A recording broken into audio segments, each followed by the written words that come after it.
Hello student, मैं वरुण अग्रवाल। मैंने अपनी लास्ट वीडियो में आपको डिफरेंशियल इक्वेशन के बारे में समझाया था और साथ ही मैंने आपको बताया था कि हम कैसे अपनी डिफरेंशियल इक्वेशन को बनाएंगे, यानी फॉर्मेशन ऑफ डिफरेंशियल इक्वेशन। जब मैंने आपको डिफरेंशियल इक्वेशन पढ़ाया था तो आपको बताया था कि हमारे यहाँ डिफरेंशियल इक्वेशन में हमने डिफरेंशियल इक्वेशन में दो टॉपिक बनाए। पहला फॉर्मेशन ऑफ डिफरेंशियल इक्वेशन और दूसरा सॉल्यूशन ऑफ डिफरेंशियल इक्वेशन, यानी solve the given differential equation, जो भी आपको दे रखी हो। तो मैंने अपनी लास्ट वीडियो में आपको फॉर्मेशन ऑफ डिफरेंशियल इक्वेशन बताया था, यानी एक जो नॉर्मल इक्वेशन आपको दे रखी थी उसको हम कैसे फॉर्मेट करेंगे, कैसे हम फॉर्मेशन करेंगे किसका, डिफरेंशियल इक्वेशन का। दी गई नॉर्मल इक्वेशन से हमने डिफरेंशियल इक्वेशन बनाना सीखा था। अभी हम अपनी इस वीडियो में आपको डिफरेंशियल इक्वेशन को सॉल्व करना सीखेंगे। सॉल्व से मतलब डिफरेंशियल इक्वेशन का सॉल्यूशन सीखेंगे। डिफरेंशियल इक्वेशन को सॉल्व करने के आपके लेवल में बहुत सारे तरीके हैं। हम जैसे जैसे आगे बढ़ते जाएंगे आपको डिफरेंशियल इक्वेशन को सॉल्व करने के डिफरेंट मेथड मिलते चले जाएंगे। तो अभी हम बात कर रहे हैं डिफरेंशियल इक्वेशन के सॉल्यूशन के, और डिफरेंशियल इक्वेशन को भी हमने दो भागों में डिवाइड करते हुए सॉल्यूशन निकाला। पहला भाग हमने बनाया कौन सा, फर्स्ट ऑर्डर और फर्स्ट डिग्री। फर्स्ट ऑर्डर और फर्स्ट डिग्री की डिफरेंशियल इक्वेशन हो तो उसको हम कैसे सॉल्व करेंगे, यानी हम जो पढ़ने जा रहे हैं वो क्या पढ़ने जा रहे हैं, जो हमारी डिफरेंशियल इक्वेशन है वो किसकी है, first order and first degree, यानी फर्स्ट ऑर्डर और फर्स्ट डिग्री की जो डिफरेंशियल इक्वेशन है हम उसके सॉल्यूशन की बात करने जा रहे हैं। यानी हम अब एक बार अवकलन वाली अवकल समीकरण देगा और उस अवकलन वाले एक बार के अवकलन की जो घात होगी वो एक होगी, यानी इस तरह के अवकल समीकरण का हल करना सीखेंगे।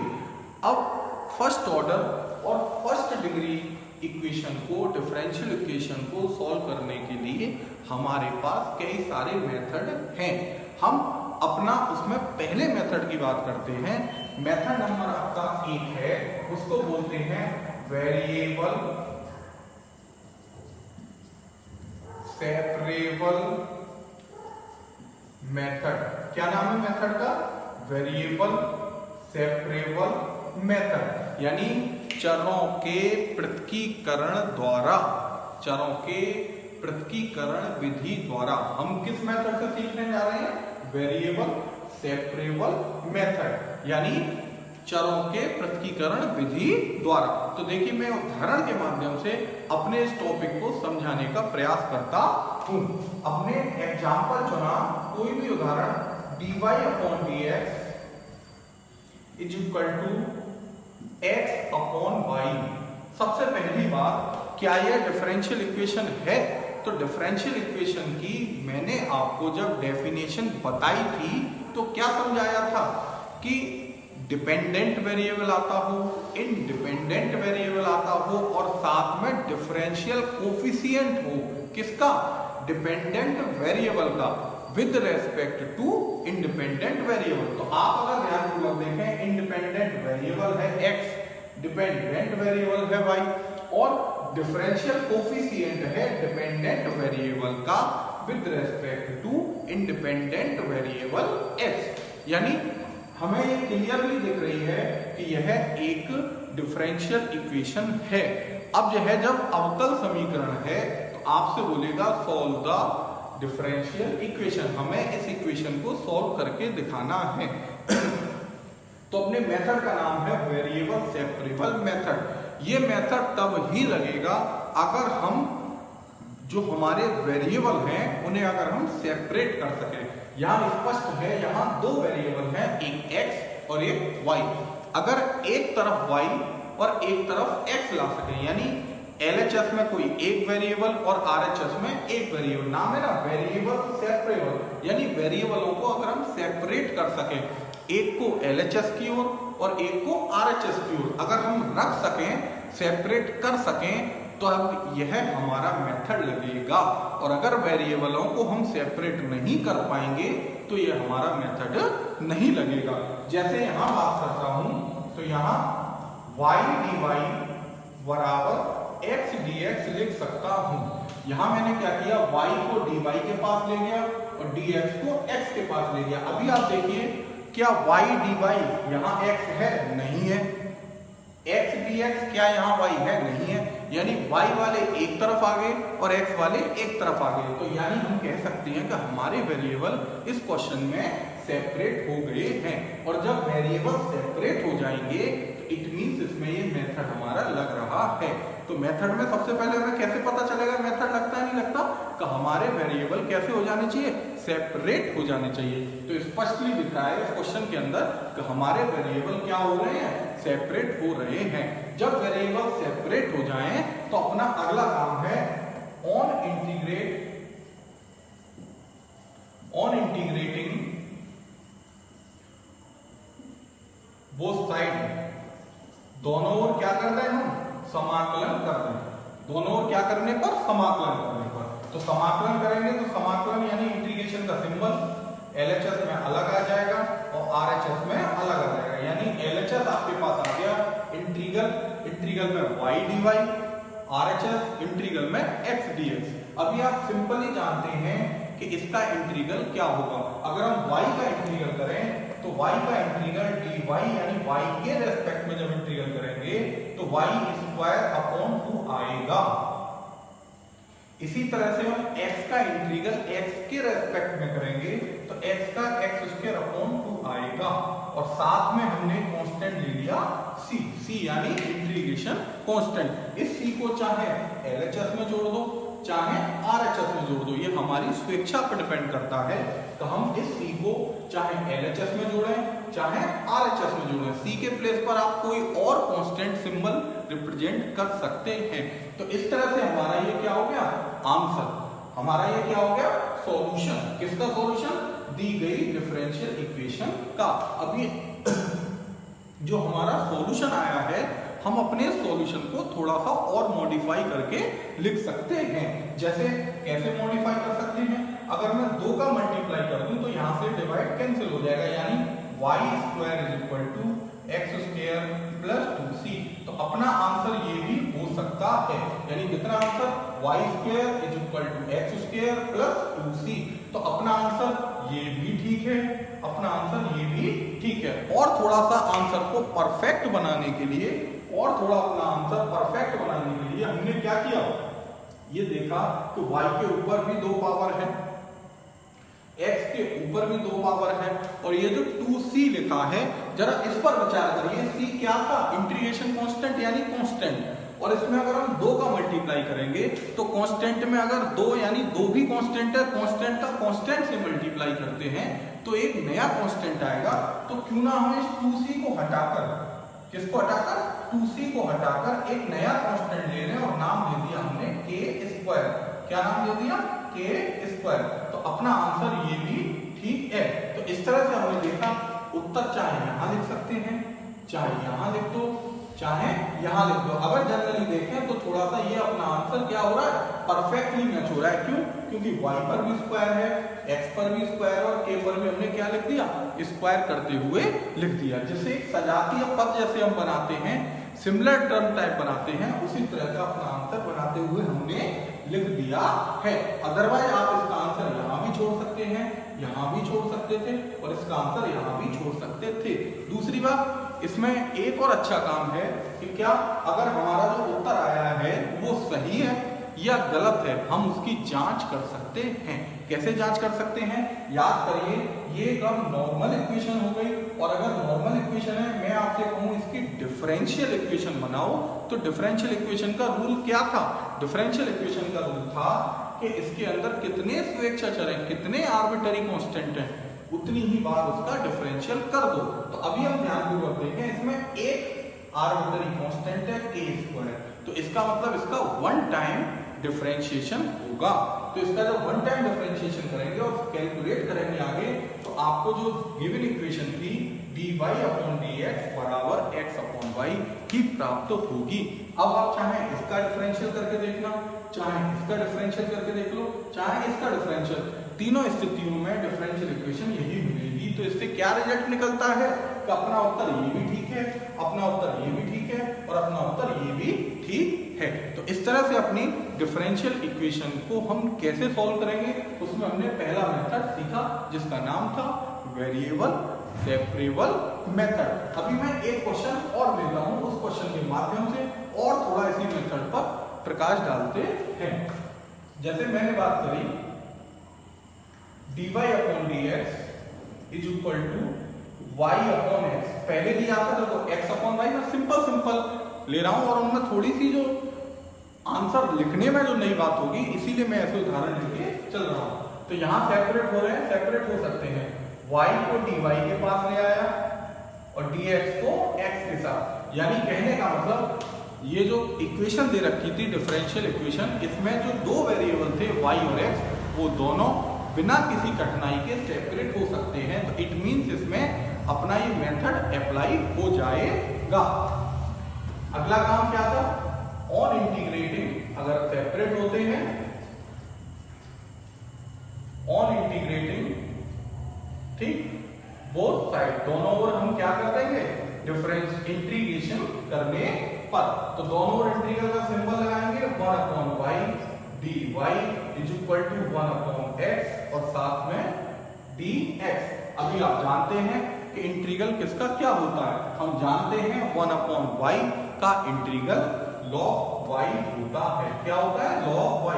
इसी तरह से 1 अपॉन x का इंटीग्रल भी log x होता है। अब बात करें, यहां y के साथ फंक्शन है log, यानी log y, ऐसी x के साथ है फंक्शन log x। तो आप देख रहे हैं पूरे में जो दो फंक्शन आए, एक y और x, जो दो वेरिएबल हैं उनमें दोनों में ही log लगा है।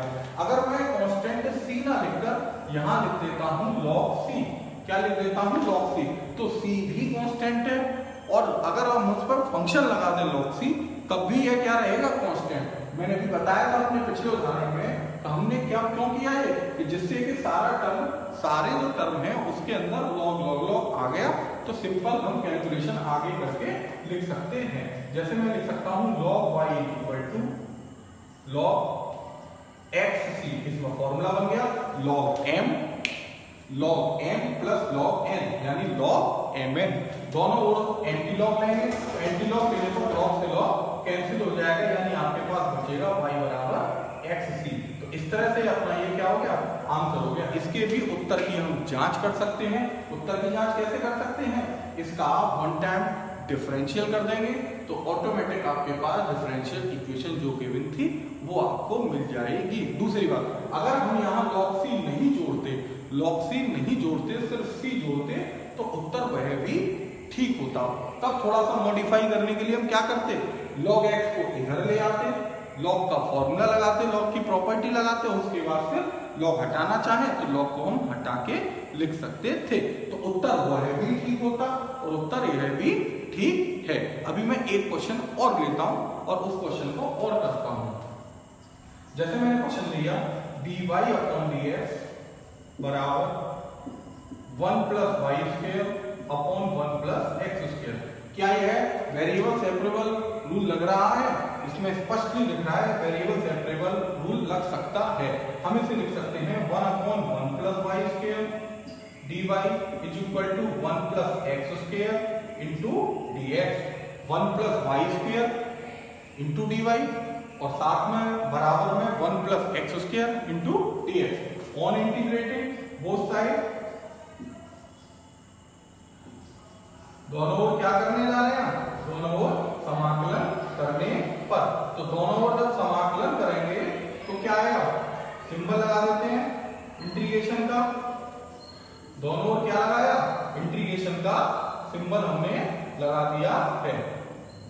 अब इंटीग्रल करना जानते हैं, 1/1 प्लस वाई स्क्वायर का y के रेस्पेक्ट में इंटीग्रल आप लोगों को पढ़ाया गया है tan इनवर्स y होगा। साथ ही 1/1 प्लस एक्स स्क्वायर का x के रेस्पेक्ट में इंटीग्रल tan इनवर्स x होगा। और साथ में हमने अब यहाँ आप कहेंगे कि यहाँ भी tan इनवर्स, यहाँ भी tan इनवर्स, क्या हम c ना लिखकर tan इनवर्स c लिख सकते हैं? आप बिल्कुल इसको लिख के दिखा सकते हैं, यानी हम लिख सकते हैं tan इनवर्स c। तो इस तरह से अपना ये आंसर कंप्लीट हो जाता है। और आप चाहें थोड़ा कैलकुलेट कर सकते हैं। कैसे? अगर मैं tan इनवर्स x को इधर ले आता हूं तो आपका आ जाएगा tan inverse y minus tan inverse x बराबर tan इनवर्स c। और इसमें फिर फॉर्मूला लगा सकते हैं tan inverse y minus tan inverse x में फॉर्मूला लगाएंगे। उसके बाद जो फॉर्मूला लग के आएगा दोनों ओर से tan इनवर्स कैंसिल हो जाएगा। तो फाइनली आपका जो उत्तर आएगा वह इस दिए गए डिफरेंशियल इक्वेशन का सॉल्यूशन होगा।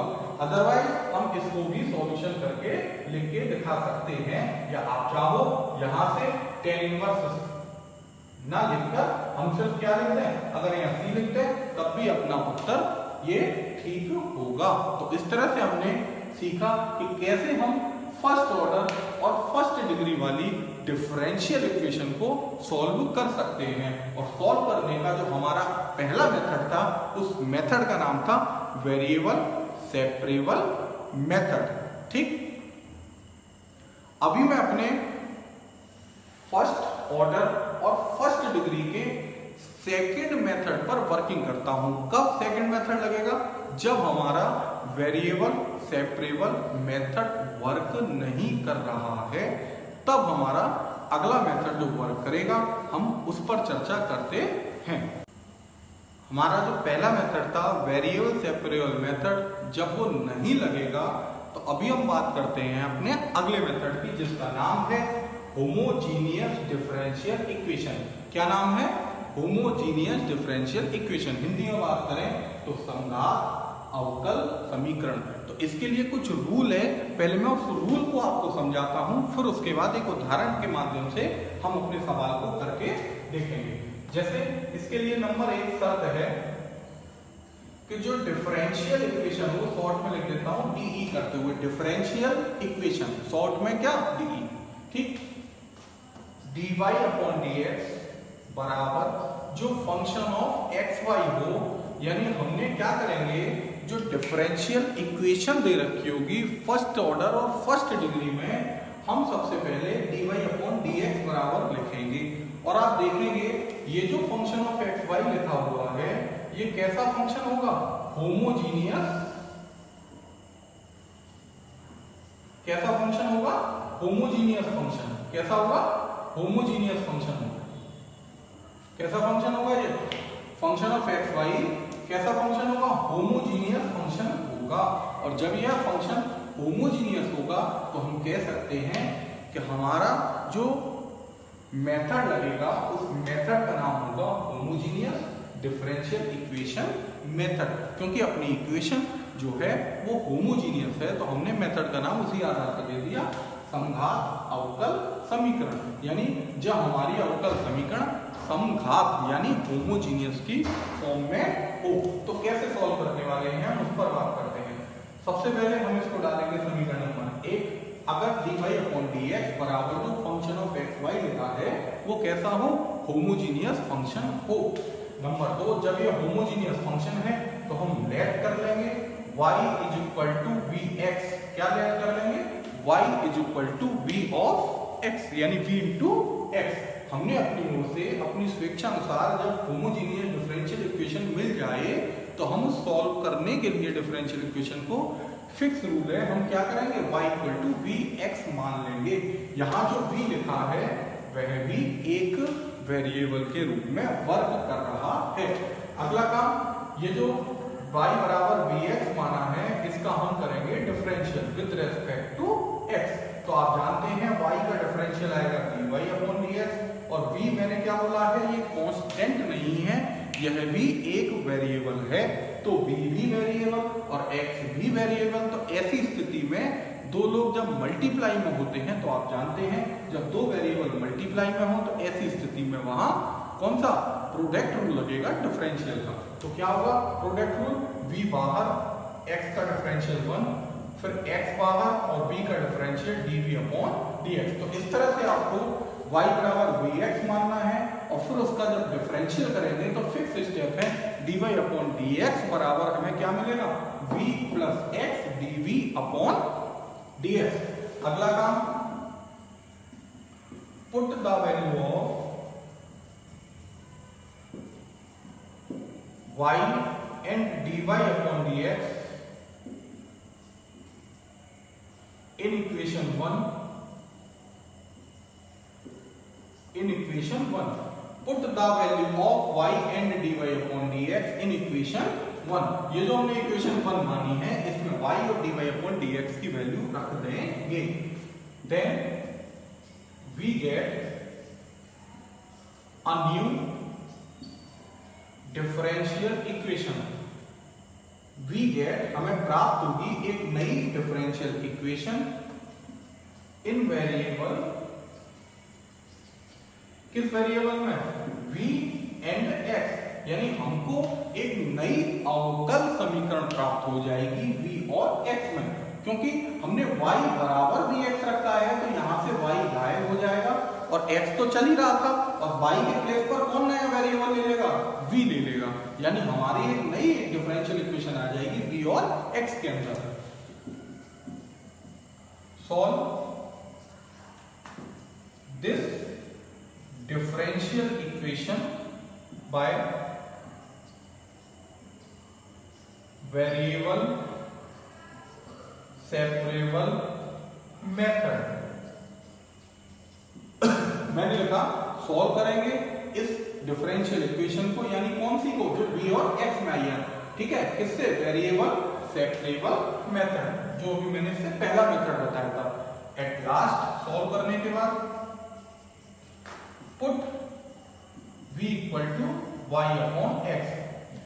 जब लास्ट हम बात करेंगे तो v को हटाएंगे जब हमारा सॉल्यूशन निकल आएगा, किस मेथड से, वेरिएबल सेपरेबल मेथड से। तो हम क्या करने वाले हैं, लास्ट में जाकर v को हटाकर v के प्लेस पर y अपॉन x रख देंगे। देखिए यहाँ से y बराबर vx था तो यहाँ से v का मान निकालेंगे तो कितना आएगा, y अपॉन x आ जाएगा। तो हम v की जगह क्या रख देंगे, y अपॉन x रख देंगे। At last put y equal to v upon x, we get, क्या मिल जाएगा हमको, सॉल्यूशन। हम क्या प्राप्त कर लेंगे, अपना सॉल्यूशन प्राप्त कर लेंगे। तो इस तरह से ये मैंने आपको मेथड का प्रोसेस बताया कि कैसे हम अपने दिए गए इक्वेशन को सॉल्व कर सकते हैं। अभी एक उदाहरण के माध्यम से हम इसको समझने का प्रयास करते हैं। जैसे मैंने इक्वेशन ली dy upon dx is equal to x square plus y square upon x y. एक मैंने इक्वेशन ली। सबसे पहली बात, हमें पेपर में एक ही लाइन लिख के आएगी कि सॉल्व द डिफरेंशियल इक्वेशन, यानी हमें अवकल समीकरण को हल करके दिखाना है। अब अवकल समीकरण को हल करके दिखाना है तो एक बात बिल्कुल दिमाग में नोट कर लीजिए अच्छे से, अवकल समीकरण को सॉल्व करने के अनेक मेथड हैं। जैसे जैसे हम आगे बढ़ते जाएंगे आपको नए नए डिफरेंट मेथड मिलते चलेंगे। अभी मैंने आपको पहला मेथड बताया था वेरिएबल सेपरेबल मेथड। तो हम मेथड एक एक करके रफली अप्लाई करके देखते हैं कि कौन सा मेथड हमारा इसमें अप्लाई होगा। तो इसमें बात करें तो इसमें हमारा पहला मेथड अप्लाई नहीं हो रहा। क्यों? क्योंकि RHS में से y और x को अलग अलग सेपरेट हम नहीं कर पाएंगे। x के साथ y फंसा रहेगा और y के साथ x फंसा रहेगा। इट मींस हमारा जो पहला मेथड था वेरिएबल सेपरेबल मेथड इस डिफरेंशियल इक्वेशन में नहीं लग पाएगा। तो अभी हम बात करते हैं अपने अगला मेथड जिसका नाम था होमोजीनियस डिफरेंशियल इक्वेशन। क्या यह होमोजीनियस डिफरेंशियल इक्वेशन है? तो सबसे पहले हम देखेंगे क्या यह dy अपॉन dx के इक्वल है। हाँ, यह dy अपॉन dx के इक्वल है। तो जब dy अपॉन dx के इक्वल है तो RHS जो लिख रहा है फंक्शन ऑफ x y है। क्या यह फंक्शन ऑफ x y है? अब बात आती है क्या यह होमोजीनियस फंक्शन है? तो होमोजीनियस कैसे पता करेंगे? यानी जितने भी टर्म हैं न्यूमरेटर अलग और डिनोमिनेटर अलग चर्चा करेंगे। उनकी जो पावर है वो कैसे होनी चाहिए? हर टर्म में सेम होनी चाहिए। न्यूमरेटर यानी अंश में हम बात करें तो अंश के अंदर दो पद हैं, एक एक्स स्क्वायर और एक वाई स्क्वायर, और दोनों के अंदर जो वेरिएबल हैं उनकी जो पावर है वो दो दो है। इट मीन्स हम कह सकते हैं जो अंश है यानी जो न्यूमरेटर है उसमें हर एक पद के अंदर घातें समान हैं। अब बात करते हैं अपने हर में, तो हर यानी डिनोमिनेटर, डिनोमिनेटर में सिर्फ एक टर्म है, तो अगर दो टर्म होते तो हम यहाँ पावर का कंपेयर करते, तो यहाँ हम देखें तो यहाँ भी पावर कैसी है, सेम है, तो हम कह सकते हैं। और ओवरऑल हमारा ये जो फंक्शन है वो कैसा है, होमोजीनियस फंक्शन है। जब ये हमारा फंक्शन होमोजीनियस है तो अब हमारा मेथड स्टार्ट होता है। जब होमोजीनियस फंक्शन होगा तो हमें इक्वेशन 1 मानना है। अगला काम लेट करना है y इक्वल टू vx, तो अभी हम क्या लेट कर लेते हैं, let y equal to vx।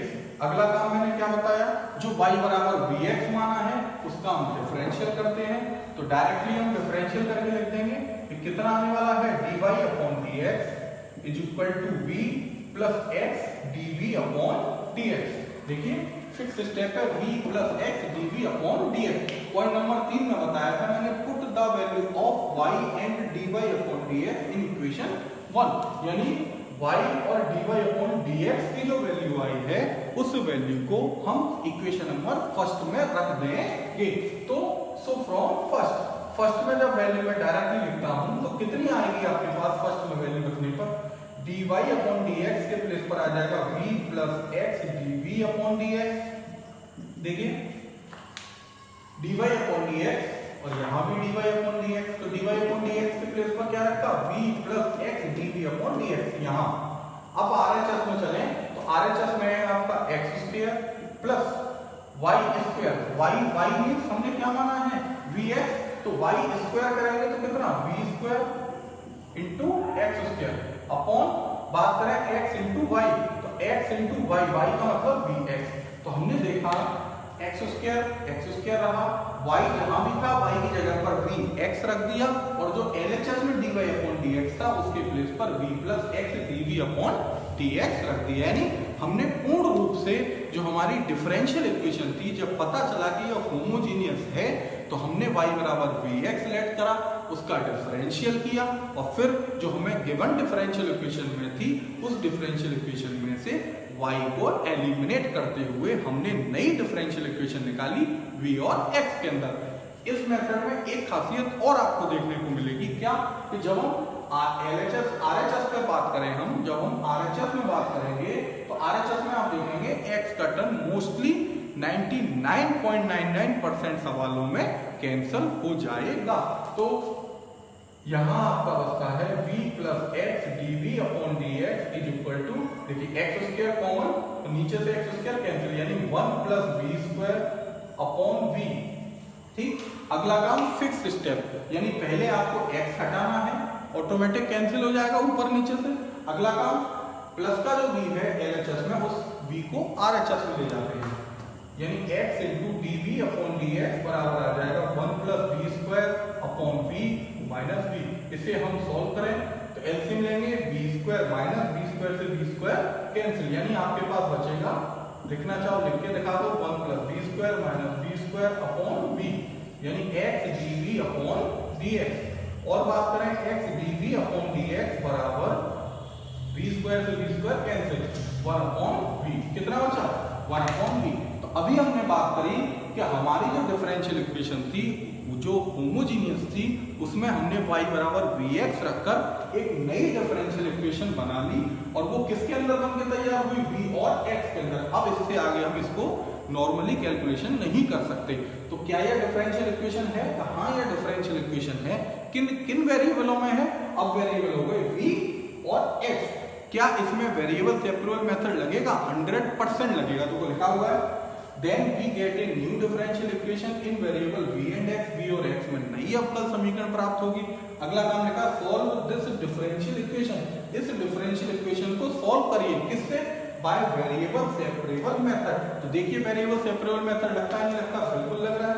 हम v वाले एक तरफ ले जाएं और x वाले एक तरफ ले जाते हैं। अगला काम क्या करेंगे, जब variable separable लग गया तो on integrating both side, दोनों ओर हमने क्या किया, इंटीग्रल करने पर, तो डायरेक्टली लिखता हूं v का इंटीग्रल होगा v square upon 2, 1 upon x का आप जानते हैं log और साथ में प्लस का सी। क्या लिखा? प्लस का सी। अगला काम, और चाहे 2 को उधर भेज दीजिए। v स्क्वायर बराबर बचा 2 log x प्लस 2c। और इससे ज्यादा हम इसे सॉल्व नहीं कर सकते। बस सॉल्व कर सकते हैं तो कितना सॉल्व करके दिखा सकते हैं हम? इतना सॉल्व कर सकते हैं कि log के इनटू में 2 है आगे, तो 2 पावर में बन जाएगा। नॉर्मली वो तो कैलकुलेशन है। अब हमारी जो बात आती है लास्ट पर, एट लास्ट जब हमारा सॉल्यूशन निकल आए, at last put y equal to v upon x। क्योंकि v आया ही किस लिए था? क्योंकि जो गिवन इक्वेशन थी हम उसे सॉल्व नहीं कर पा रहे थे। तो अब यहाँ से हम किसको गायब कर देंगे? v को यहाँ से हटा देंगे। v के स्थान पर क्या लिख देंगे? y upon x। तो v की जगह हमने क्या लिखा? y अपॉन x, यानी y square upon x square is equal to 2 log x plus का 2c। यानी अपना आ गया कितना? v की जगह जब हमने y अपॉन x रखा तो हमारे पास आ जाता है y की पावर 2 अपॉन x की पावर 2 बराबर 2 log x प्लस 2c। आप चाहो 2c को हटाकर एक नया कांस्टेंट k लिख सकते हो, अदरवाइज इसको ऐसे ही लिख दें। तो यही अपना क्या है? अपना आंसर है। और चाहो आप इस आंसर को थोड़ा और मॉडिफाई करके लिख के दिखा सकते हो। तो इस तरह से मैंने बात करी कि कैसे हम अपनी जो फर्स्ट डिग्री और फर्स्ट ऑर्डर की डिफरेंशियल इक्वेशन है उसे हम सॉल्व करके दिखा सकते हैं। अभी मैंने अपनी इस वीडियो में आपको 2 मेथडों की बात करी। पहला मेथड जिसका नाम था क्या? वेरिएबल सेपरेबल मेथड, और दूसरा मेथड जिसका नाम था होमोजेनियस डिफरेंशियल इक्वेशन मेथड। ठीक, अभी मैं अपनी अगली वीडियो में जो फर्स्ट डिग्री और फर्स्ट ऑर्डर पर आधारित कुछ और डिफरेंशियल इक्वेशन मिलेंगी जिन्हें कि हम इन मेथडों से सॉल्व नहीं कर पाएंगे। तो हमारे जो नए मेथड होंगे हम उनकी बात अपनी अगली वीडियो में करेंगे। तब तक के लिए नमस्कार।